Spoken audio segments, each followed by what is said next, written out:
Europe faces a critical moment at this year's Munich Security Conference as a rapidly shifting global order threatens the EU's vision. Now, tensions are rising with historic meetings set between key figures, including Ukraine's President Zelensky, US Vice President J.D. Vance, Secretary of State Marco Rubio, and envoy Keith Kellogg. Now, these talks will shape Europe's future security and global role, but how will it navigate the crisis impacts on its security and values?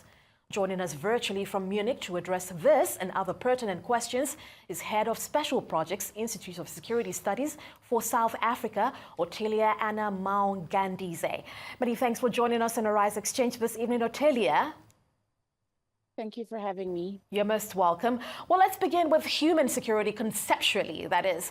Would you say that a stable world order and good governance are becoming more difficult to achieve by leaders around the world? If so, what's changing this or influencing it? There are major challenges for human security at the moment, and there's a lot of issues compounding this, whether it's climate change, food insecurity, conflict, and increasing tensions, particularly around violent extremist groups.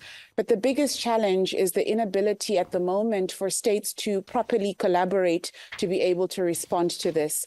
It's almost as if leaving it to individual countries to address their issues is the pivot that a number of global leaders are taking.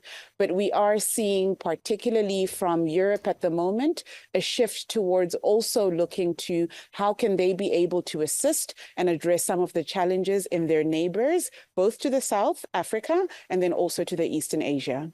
Right, very important concern there. But how should developing economies around the world, especially in Africa, prepare to mitigate the rising level of geopolitical risk? Developing countries perhaps are the ones that are going to bear the brunt, in particular because they don't necessarily always have the financing, the necessary critical resources to be able to deal with these challenges themselves.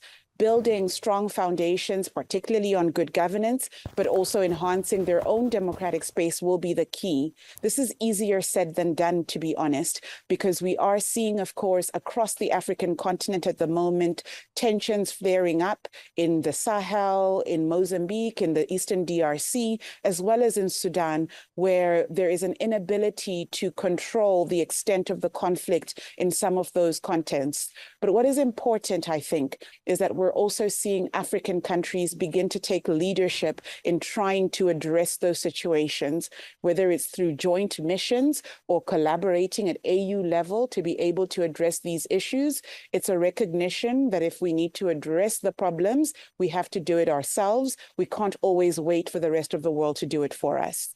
Right. Would you say that these measures that you've just highlighted, easier said than done is what you highlighted earlier.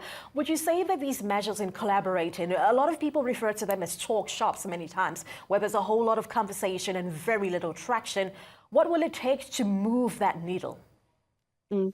But it goes beyond talk shops. Right now, as we speak, in Southern Africa, we have the Southern African Mission in Mozambique. We have the Southern African Mission in the DRC.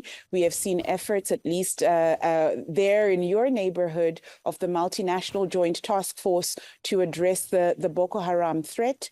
We've also just a week ago, the Lake Chad Basin governors were meeting to look towards more resilient solutions. So yes, on the one hand, people talk about the issues, but you need to come together at the table to actually agree on the right strategies to employ before you go out into the field. Because we've seen when individuals or states go out at it without having negotiated it before, that the consequences are far worse or dire, if I can be blunt, than when you actually engage with your partners to be able to respond effectively. Very well put. Now, food security is a major threat in sub-Saharan Africa, as we all know. What should we know about this call to action at the Munich summit today? So earlier today at the Munich Security Conference, our high-level task force on food security convened to put forward a couple of key recommendations on how to take matters forward.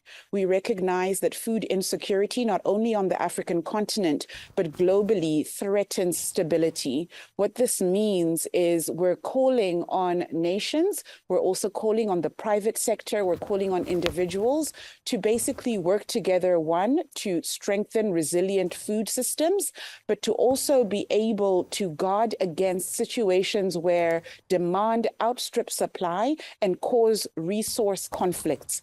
We're seeing in particular contexts food itself being weaponized as a weapon of war. For us, as the Munich Security Conference's high-level task force on food security, we want to find a situation where we guard against the weaponization of food.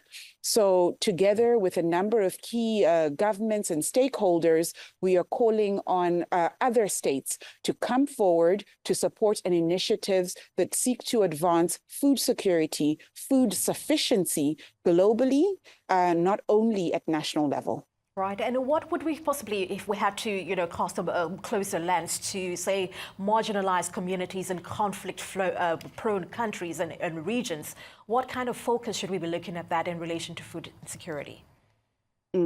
So food is fundamentally a livelihoods question. So in particular, and let me take it home to the African continent, the majority of people's livelihoods depend on subsistence farming, but it's not always sufficient to be able to meet the needs of the population. So we're looking at ways to ensure that the global supply chains actually help and support African communities. In some communities impacted by climate change, whether it's drought or flooding, those communities need direct humanitarian aid to support them. But humanitarian aid is only the tip of the iceberg, because the reality is the inability to actually transport food from one part of the continent to the other is impacting supplies. So for us, at least from the Food Security Task Force point of view, we need to be working together with the private sector, also with government, to be able to ensure that the most vulnerable are accessed.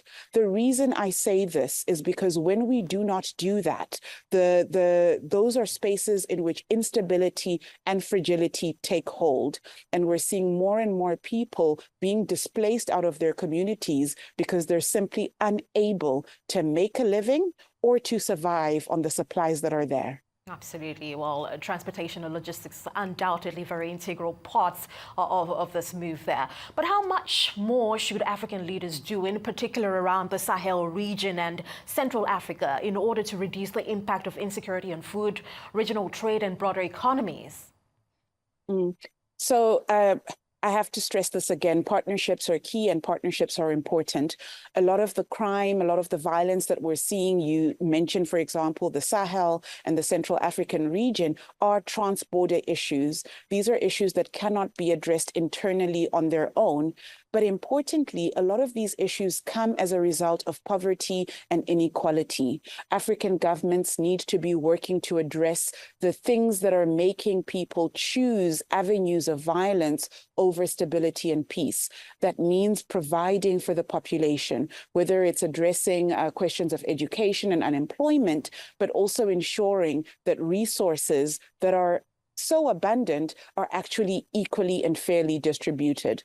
This will be a tall order, particularly for those countries that don't have full reach of their geographies. And so I have to stress again, it's important for them to be able to partner both internally on the African continent, but also where possible with external partners. All right, very positive outlook there. I want to thank you so much, Ottilia, for joining us and sharing this great insights with us. We'll see you again very soon. If you joined us midway, I've been chatting with Head of Special Projects, Institute for Security Studies for South Africa, Ottilia Maunganidze.